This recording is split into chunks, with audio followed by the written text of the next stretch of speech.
Day 13. What up, y'all? Going over the trade I took November 8th, right?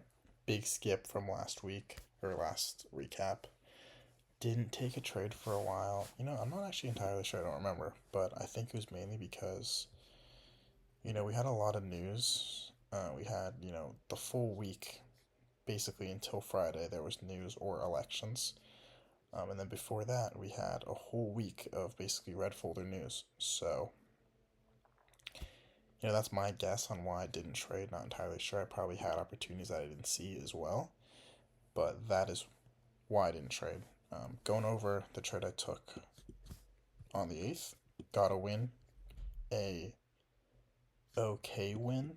Going over it today, I can, see what I did wrong, see what I can, do better for next time, and just kind of look back on it in a different view. So, because the two biggest things, as I was saying, is what I was working on was hesitation, right, and risk reward. My risk reward has greatly increased, as you will see in the next couple videos. But also, hesitation is a big problem for me, and I'm working on that. And I'm getting better on it. But for now, we're gonna go over what we took that day. So going into right as market opened, we can see that we got to break a structure, creating an order block on the 4 hour. S&P was the exact same. What did price do? Right, price moved up into this order block, got an immediate reaction. I was looking to get a trade off this, taking down to the downside, but as you can see, right, we had that candle move up right here, and then after that we had nothing. We had these big moves up, so I was waiting for just like any sort of break of structure, but we got this break of structure here, and I'm not putting entering here, stops above here. There's gonna get no risk reward. We would have lost anyways. So I was just patient, which was good, and I waited for price to hit this hourly order block. Looking to take a long. This was a good example of how I've been improving also on my equilibrium. Making sure that it can be in a shorter time frame. Like equilibrium does not exactly have to be this. It can as well be even this, or in some cases even like this.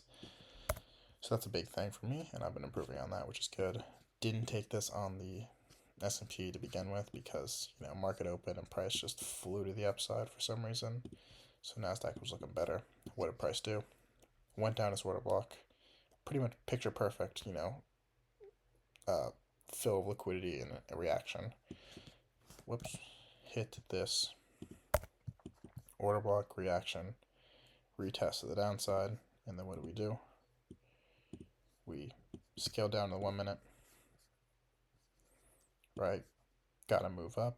Didn't get a break of structure. I wasn't going over break of structure because what happened is that we got a move up, right? Perfect move up, perfect move down with no break of structure. And what did price do? It reacted literally picture perfect off this perfect single tap of a wick in a reaction. So I put stops below this fair value gap low. And then I targeted, right here, the 7 hour. 7 hour high, in the case that it would take a while to hit this.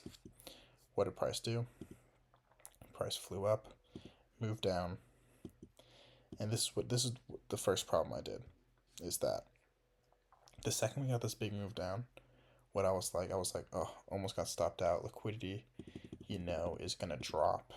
It was past my market hour, so what did I do? I moved my take profit to here because for some reason I thought that was smart because I thought that liquidity's gonna die out. That was the first mistake I made because it's only 8 a.m. People still trade until 10. There's plenty of liquidity, especially because it's the end of the year, and that's when the most liquidity is based on seasonal tendencies.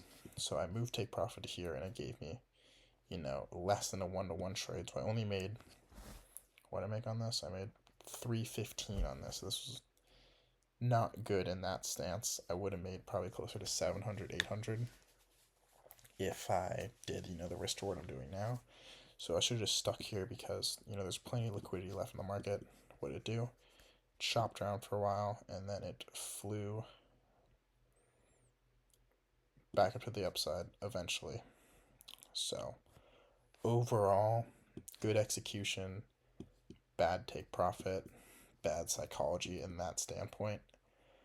But overall, not a bad trade at all. Good win prior to, elections and all that. So, yeah, looking back on it now with a different viewpoint, definitely could have improved, but overall, I would have taken this trade today if I had the same thing. So, yeah, good trade, and I'll see you guys in the next one.